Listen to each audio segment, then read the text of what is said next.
자, 지금 오병이어가 일어났던 지역은 어디라고 기억나시죠, 여러분들? 베스. 네. 갈릴리 호수 마을이었던 베세다. 그걸 기억하시기 바라고요. 그리고 예수님께서 자기를 유대인의 물리적인 임금으로 세우려고 하는 그 사람들의 마음을 알고 한쪽으로 피신하셨어요. 자, 그 다음에 어떤 일이 벌어지냐면 그 6장 16절 보세요. 6장 16절. 이 베세다에서 이제 해가 저물었어요. 6장 16절에 보다 보면 저물매 제자들이 바다에 내려가서 배를 타고 바다를 건너 어디로 가는데? 가버나움. 가버나움. 배를 타고 건너가는 거예요. 가버나움 이제 지도상에 아까 머릿속에 그려지시죠? 네. 자, 거기서 네. 이때 이제 큰 바람이 불어 파도가 일어나더라. 요것도 이제 기억하셔야 되고 아까 얘기했지만 큰 바람이 불어 하면 무슨 산? 헬몬산. 찬 기운이 확 내려와 가지고 뜨거워졌던 공기가 부딪히는 것 기억하셔야 되고 그 다음에 22절에 볼게요.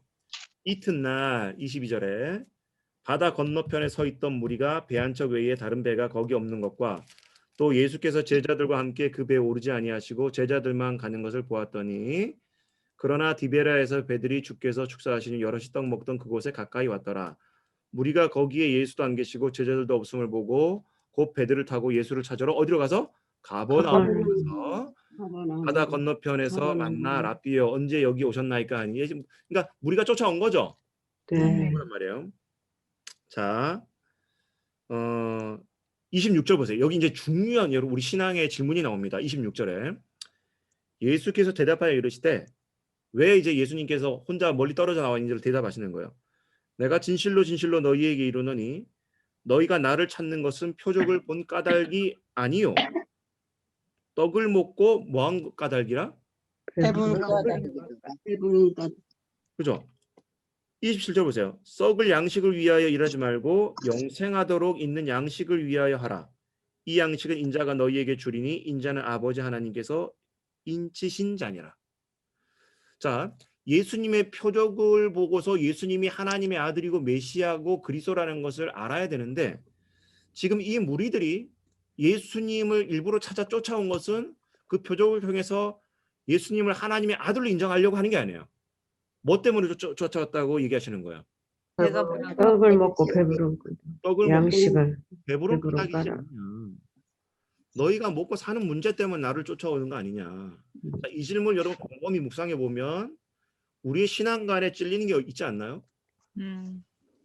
우리가 예수님을 쫓는 게 저는 옛날 어렸을 때 가장 듣기 싫었던 게 예수천당 불신지옥 이 말은 어떻게 보면 사실이지만은 전도하시는 분들 목소리를 들여다보면 교회 오면 만사 형통이라고 가르치시는 그 전하시는 분들이 덜어 있었어요.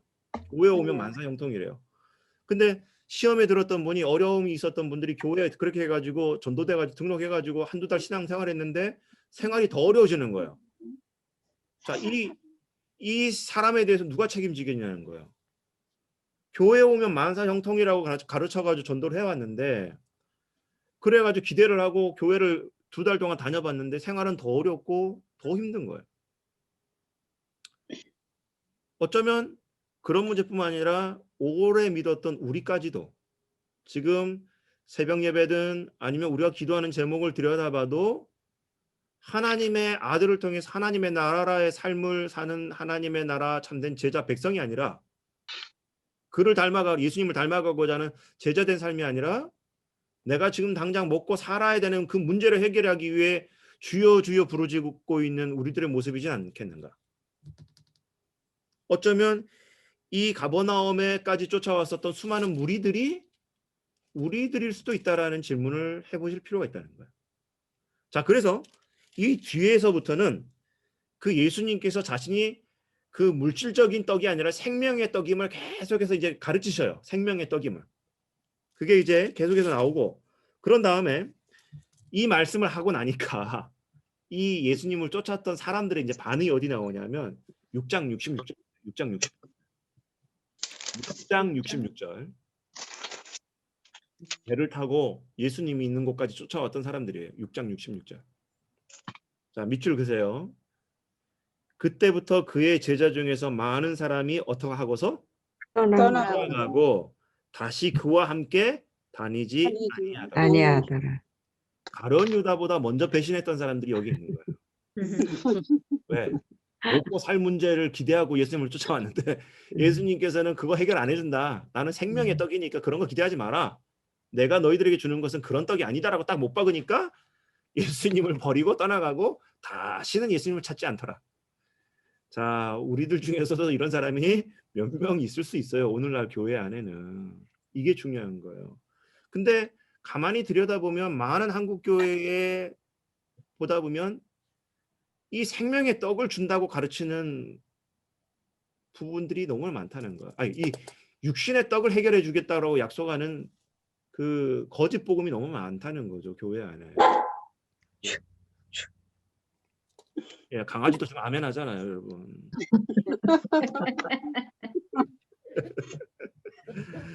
자, 이게 여러분 정말 저는 그래요.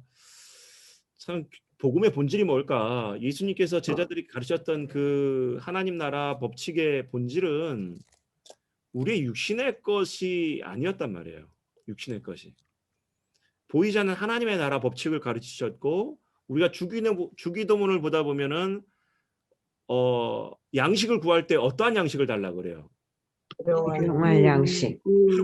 왜 일용할 양식. 일주일도 아니고 한 달도 아니고 일용할 양식이라고 그랬을까요? 매일매일 매일매일 먹어야 매일매일 하나님의 은혜를 구하면서 살으라고. 그렇죠. 여러분 생각해 구약에도 만나하고 메추라기가 그냥 한 달치 막 땅에 쏟아져가지고 창고에 넣어놓고 살아라 했다면 첫날은 감사하겠다고 하지만 나머지 시간이 지나면서 주신 하나님에 대한 기억을 망각할 수가 있겠죠. 주기도문에 보다 보면 우리에게 일용할 양식을 주옵시고 하면서 하루치를 구하게 해요. 그날그날의 생명의 그 근원이 나에게 있는 것이 아니라 누구에게 있음을 하나님께 있음을 기억하라는 거예요. 그러니까 그 이상의 것들은 구할 필요가 없다라는 거예요. 그건 욕심이라는 거예요. 그러면서 우리가 구해야 될 것은 대개 주의 나라와 주의 영광과 주의 권세를 놓고서 기도하라는 거예요. 그게 제자들의 삶이었던 것이고 예수님께서 지금 이 오병이어를 베푸셨던 그 시점에도 가르쳐 주셨던 대목이 바로 이 말씀의 진리라는 것이죠. 중요한 대목이에요. 전 요한복음 6장을 통해서 참 많은 은혜를 받았던 사람 중에 하나인데 이 말씀을 깨닫기 전에는 저도 어느 순간 맨날 그 육신의 떡을 구하는 신앙관으로 살았더라고요. 젊은 날에.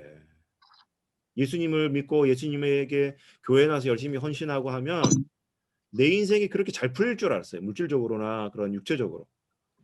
근데 전혀 사실 그게 아니더라고요. 하나님이 원하셨던 것은 물론 그러한 은혜도 있지만은 때에 따라서 필요에 따라서 우리에게 그런 이 현실에 살아갈 수 있는 것들을 공급하신 여호와 일의 하나님의 손길도 있지만은 정말 우리에게 구하는 것은 그 예수 그리스도가 가르치셨던 이 세상에 있지 않는 더 고차원적인 하나님의 나라의 그 비밀들을 우리에게 가르쳐 주셨다는 것이죠. 자, 그 다음에 이제 화면 넘어갈게요. 이게 이제 요한복음 6장 오병이어의 기적의 중요한 사건이고요. 화면 공유를 좀 하겠습니다. PPT 화면 넘어갈게요. 보이시죠? 네. 네. 자, 보시면서 말씀드릴게요. 지금 여기에요. 오병이어 기적을 했어요. 어디서? 장소? 베세다. 그렇죠. 그 다음에 바리새인 장로들이 그런 그 구약의 율법에 대해서 이제 질문하게 되는 게 나오고 수로보니게 여인, 그 다음에 기먹고 어눌린 자를 고치고 또 4,000명을 또 먹이시는 사건이 나오죠. 마가복음 8장에. 그 다음에 예수께서 또 표적을 구하는 사람들에게 또 말씀하신 게 나오고, 자, 요거 볼게요. 가이사랴 빌립보에서 베드로의 신앙 고백과 순환 예고를 합니다. 요거 지도 한번 다시 볼게요, 여러분.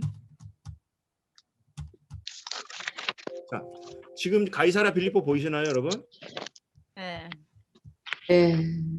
보여요, 요 그림에서? 아니요. 아니요. 안 보여요. 가이사라.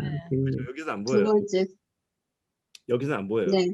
자, 그런데 여기 지금 보다 보면 이 빌립의 영지 있잖아요.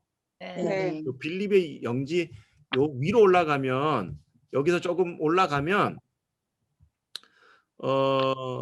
이 가버나움에서 한 이틀 길로 걸어가면 가이사랴 빌립보 가버나움에서 이틀 길로 걸어 올라가면 한 20km 정도 되는 거리인데 가이사랴 빌립보라는 도시가 나와요. 따라합시다. 가이사랴 빌립보. 가이사라 빌립보. 자, 그러면 이게 바로 헤롯 빌립의 영지였어요. 헤롯 빌립이라는 분봉왕의 그 영지에 있었던 가이사랴 빌립보인데, 여러분 이 가이사랴 빌립보라는 것은 말 그대로 앞에 가이사라는 단어, 옥타비아누스, 로마의 그 황제였던 옥타비아누스를 기리는 가이사라는 황제의 이름을 따가지고 가이사랴. 그 다음에 자신의 이름, 헤롯 빌립의 이름을 딴 빌립. 이 두 이름을 합쳐가지고 도시를 세웠는데 그게 뭐라는 거예요? 가이사랴 빌립보야. 로마 황제와 헤롯 빌립 자기의 이름을 따가지고 가이사랴 빌립보라는 도시를 세우게 되고, 이걸 기념해가지고 로마 황제에게 잘 보이기 위해서 이 가이사랴 빌립보에다가 뭘 세우게 되냐면, 옛날 이 가이사랴 빌립보라는 지역에는 그 구약의 지명의 이름은 갑자기 생각이 안 나네. 저기 헤르몬인가 무슨 나중에 한번 더 정확하게 설명드릴게요. 구약의 이름은 이제 다른 무슨 헤르몬이라고 지명되는데, 거기에 보면 옛날에 그 중간사 시대에 그리스 신화에 나오는 판이라는 신전을 만들어 놓고 로마 사람들이 거기에 신전을 만들었던 지역이었던 거야.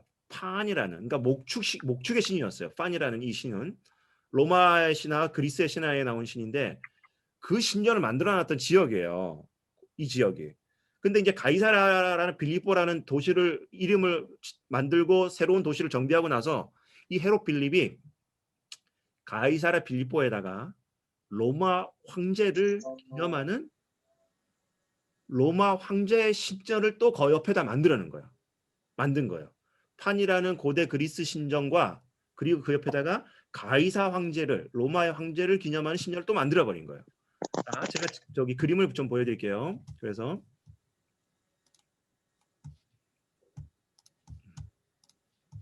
자, 잘 보십시오.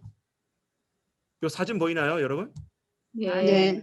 이게 지금 가이사라 빌립보에 그 옛날에 그 고대 그리스 신화에 나왔었던 판이라는 신전을 모셨던 곳이 바로 여기예요. 바로 이 지역이에요. 자, 근데 이 지역의 그 고대 유물학자들이 이 지역의 신전을 상상도를 만들었는데 그 그림을 보면 이렇게 되어 있습니다. 보이시죠? 네. 가이사라 신. 네. 아이고. 요 왼쪽이 바로 이 판이라는 신전이에요. 고대 그리스 신화에 나오는 판이라는 신전. 그리고 이 오른쪽에 있는 이 유적터가 바로 가이사 황제를 기념하기 위해서 이 헤롯 빌립이 만들었던 이 신전이었던 거예요. 그러니까 두 개의 신전터가 있는 거죠. 지금 가면 이런 흔적이 나오게 되는데, 자 여러분, 요게 오늘 왜 되게 중요하냐면, 자 지금 다시 제 얼굴 보이죠? 네. 네. 두 개의 신전을 이제 머릿속에 그려보세요. 왼쪽에는 고대 그리스에 나왔던 판이라는 신전이 있었고, 정중앙에는 가이사 황제를 기념하기 위해 황제 신전을 만들었던 거예요. 로마 황제를 기념하기 위한 신전.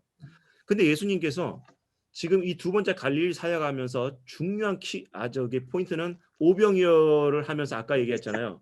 나는 생명의 떡이지 육신의 떡을 주는 게 아니다 가르쳤고, 그 다음에 이제는 은밀하게 우리를 떨쳐보내고 제자들을 데리고 저 갈릴리에서 한참, 가버나움에서 한참 떨어져 있는 가이사랴 빌립보에 가가지고 제자들만 데리고 이 뒤에 이 판신전과 이 로마 황제를 기념하기 위해 만들었던 이 신전이 보이는 그곳에 가가지고 지금 제자들을 딱 앉혀놓고 제자들 정면에 이 신전이 보이는 거예요. 그러면서 예수님께서 무슨 말씀을 하시냐? 자, 마태복음 16장으로 갈게요. 마태복음 16장.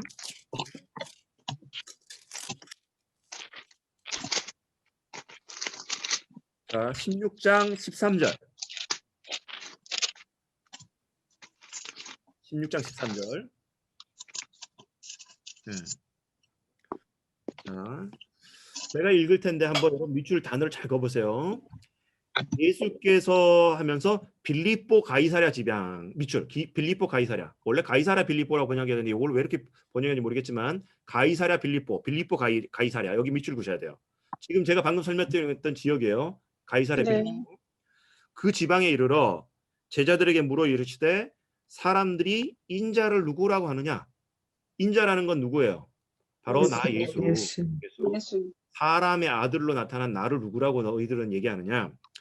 이르되 더러는 세례 요한, 더러는 엘리야, 어떤 이는 예레미야나 선지자 중에 하나라고 합니다. 수많은 예수님의 이적을 보면서 이런 얘기를 한다 그래요, 사람들이. 이르시되 너희는 그럼 나를 누구라고 하겠느냐? 지금 가이사랴 빌립보 이 신전이 보이는 대목 앞에서 제자들에게 묻는 거예요. 사람들은 그렇게 얘기하는데 그러면 너희들은 그럼 나를 누구라고 하겠느냐? 이때 시몬 베드로가 용감하게 대답합니다. 자, 다시 한번 김미성 권사님 씩씩한 목소리 읽어주실까요? 네. 시몬 베드로가 대답하여 이르되 주는 그리스도시요 살아계신 하나님의 아들이시니다. 네. 보세요. 첫 번째 갈릴리 사역, 두 번째 갈릴리 사역하면서 가장 예수님께서 하셨던 것들과 말씀을 가장 들었던 베드로, 안드레, 야고보, 요한 요 네 명의 제자들 중에 베드로가 아주 용기 있게 대답하는 거예요. 지금까지 스승님이 말씀해 주신 거를 결론 짓자면 예수님 당신은 그리스도요 살아계신 하나님의 아들입니다 라고 딱 정리를 하는 거예요. 아주 똑똑하죠 베드로가.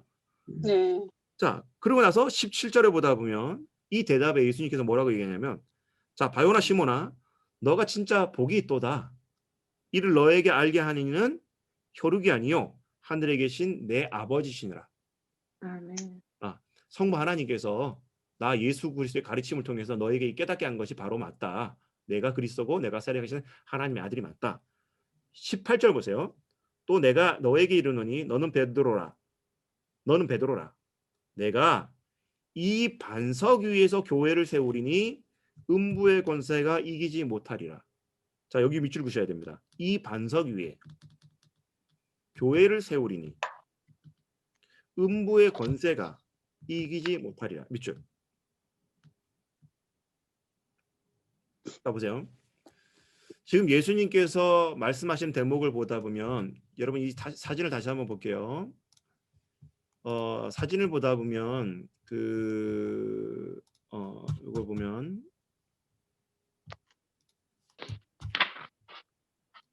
그럼 보면 지금 이 사진 보이시죠? 네. 이 사진을 보다 보면 여러분 요 뒤에 산이 요 뒤에 요 산이 무슨 산 같아요? 설몬산. 그죠? 바위산이죠. 바위산. 바위산. 돌덩이 산이란 말이에요. 돌덩이 산이니까 얼마나 탄탄해요. 그리고 이 돌덩이 산 자락에다가 뭘 세운 거예요? 이 신전. 신전에서. 웬만해서 무너지지 않아요. 그죠? 돌 위에 세운 이 신전들은. 그런데 이 신전들이 나중에 대지진이 일어나게 됐을 때 이 신전들이 다 무너져 내버려요. 자, 기억하셔야 됩니다. 이 바위 산 위에다가 세운 이 신전이 영원히 갈 것처럼 여겨졌던 이 신전들이 대지진이 일어나게 되면서 완전히 무너지게 되는데 나중에 예수님께서 이 말씀하시는 거예요. 이 한 신전이나 황제를 기념한 이 신전은 그런 자연재해를 통해서 무너지지만 베드로 너가 고백했었던 이 신앙 고백 위에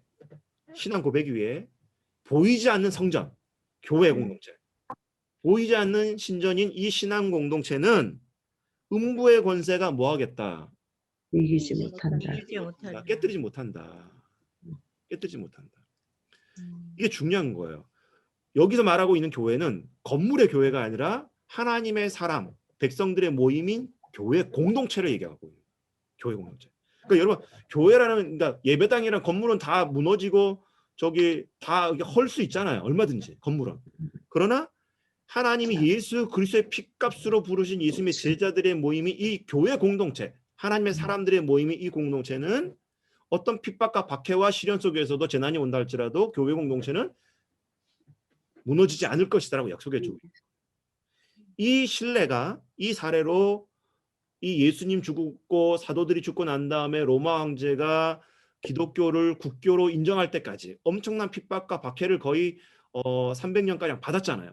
그럼에도 불구하고 교회 공동체는 사라지지 않았고, 우리가 중국 역사를 보다 보면은 1960년대, 70년대 보다 보면 이 그 중국의 문화혁명이 일어나게 됐을 때 수많은 중국 내에 있었던 선교사들이 일제히 다 그 고국으로 추방이 돼버려요.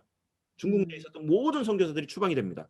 그런데 1980년대에 문호가 개방이 되어져 가지고 다시 선교사들이 서구 교회가 중국 땅에 들어갔더니 중국 교회가 완전히 무너질 줄 알았었던 그 중국 사회가 지하 교회라 해가지고 5천만 명이 넘는 지하 교회 교인들이 생존해 있었다는 거예요. 네? 선교사들이 다 쫓겨나고 10여 년 동안 그렇게 일제히 서구 문명과 차단되어져 가지고 교회가 씨가 말릴 것처럼 여겨졌던 중국 교회가 지하 교회로 생존해 가지고 여전히 더 복음적으로 건강하게 나오고 있다는 거예요. 뭘 얘기해 주고 있는 거예요? 교회는 시련과 박해와 핍박이 교회를 무너뜨리는 게 아니라 교회가 정말 무너지고 교회가 사라지는 것은 여러분 세상의 유혹과 물질 속에 무너지는 거지 핍박과 박해, 재난 때문에 무너지는 경우는 거의 없다라는 거예요. 이게 중요한 대목입니다. 그래서 여러분 보세요. 교회는 음부의 권세가 이기지 못하리라. 아멘? 아멘. 그러면서 이제 베드로에게 중요한 말씀을 또 뭐 하냐면 19절에 얘기해 주고 있는 거예요. 내가 천국 열쇠, 이 천국 열쇠를 너에게 주리니 너가 땅에서도 무엇이든지 매면 하늘에서 매일 것이요 너가 땅에서 무엇이든지 풀면 하늘에서도 풀리리라. 이 말씀을 가지고 캐톨릭과 개신교가 나눠지는 거죠. 사실은 캐톨릭하고 개신교가. 캐톨릭은 이 천국 열쇠를 지금 이 말씀을 듣고 있는 베드로를 얘기를 하면서 베드로에게 이 천국 열쇠가 주어졌으니까 베드로의 계보를 잇는 교황에게 이 천국 열쇠가 있다고 얘기하고 있는 거고, 개신교는 뭘 얘기하고 있는 거예요? 이 교황이 아니라 베드로가 고백했었던 그 신앙 고백이 천국 열쇠라고 얘기하고 있는 거예요. 이해되시죠? 네. 그래서 이 개신교, 기독교의 핵심은 베드로가 고백했었던 주님은 그리스도시요 살아계신 하나님의 아들이시요, 그리고 이 고백을 한 하나님의 백성들이었던 모임이었던 이 교회는 영원 불변토록 하나님이 예수 그리스도가 이 땅에 다시 오실 때까지 무너지지 않겠다라고 하는 이 신앙관에 의해서 살아가는 것이 바로 오늘날 교회라는 거예요.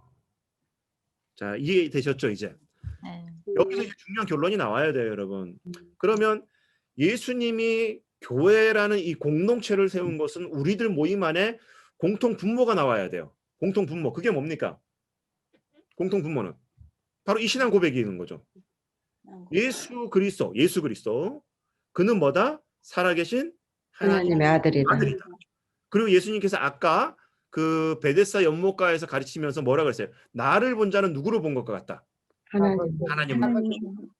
그리고 이제 예수님께서 이게 이제 1차, 2차 대목이고, 나중에 이제 예수님께서 요한복음 14장, 15장, 16장, 17장 마지막 그 예루살렘에 들어가셔가지고 일주일 동안 가르치셨던 내용을 쭉 분석해 보면 예수를 믿는 그 신앙의 정의가 무엇인지 제대로 정리가 돼버려요. 그러니까 1차적인 우리의 공통 분모는 예수 그리스도를 예수님을 그리스도로 영접하고 이 땅에 육신의 왕이 아닌 하늘나라의 왕으로 인정하게 되는 거고, 그리고 신적으로는 살아계신 하나님의 아들로 인정하게 되는 것이 필요한 것이고, 그리고 그 예수 그리스도를 통해서 보이지 않는 하나님을 본받게 되는 그런 영생을 얻게 되는 그 은혜를 얻게 되는 것이죠. 자, 그래서 교회는 바로 이런 은혜가 있어야 된다는 거예요. 예수님을 주로 모시고 살아계신 하나님의 아들로 영접한 사람들은 그러면 결론적으로 뭐가 나타나야 되는 거예요? 예수님의 가르침에 열매로 살아가야 되는 거잖아요. 아까 예수님께서 12명의 제자들을 불러 모아가지고 훈련시키시고 가르치시고 나서 12명의 제자들을 마을로 모아했다 그랬어요. 파송시켰어요.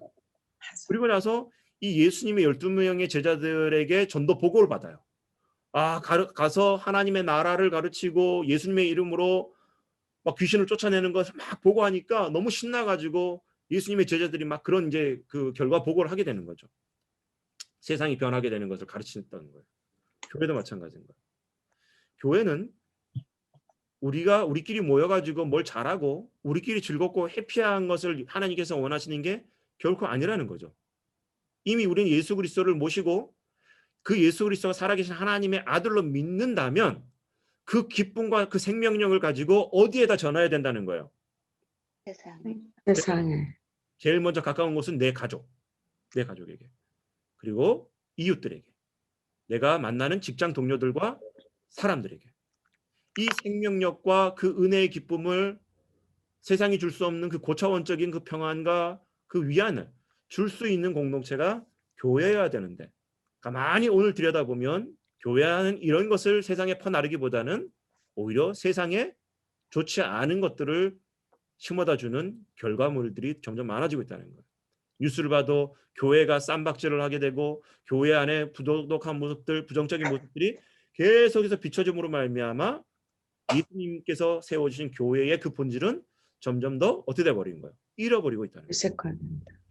그러니까 여러분, 교회가 우리가 정말 그래요. 제가 조심스러운 얘기지만 세상에 나가서 세상을 욕하기 전에, 정부를 욕하기 전에 우리 교회가 교회답게 회복될 수 있는 그 운동이 지금 필요한 때라는 거죠.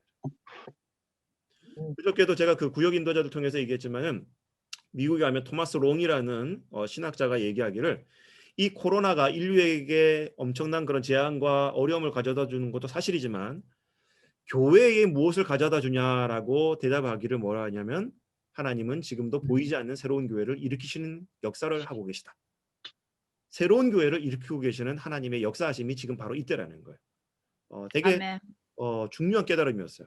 지금까지 교회가 교회다움을 잃어버리고 제도화되어져 버리고 세상보다 못한 모습들이 다 그런 건 아니지만 그런 것들이 점점 비춰짐으로 말미암아 교회의 본질이 상실된 이 시대에 하나님께서는 지금도 이 어려운 때지만은 교회를 새롭게 하시기 위해서 일하고 계시는 하나님의 섭리가 있다는 것을 알고 예수는 그리스도시요 살아계신 하나님의 아들이라는 이 신앙 고백 위에 터 위에 세워져 있는 건강한 그리스도인들, 엘리야 시대에 세상의 바알과 아세라에 무릎 꿇지 않았던 7천 명의 문명의 용사가 있었던 것처럼 이 정신을 가지고 버티는 그리스도인들이 있다면 다시 하나님의 나라를 위한 교회가 일어서게 될 줄 알고 건강하게 회복되는 그날이 올 줄 믿습니다.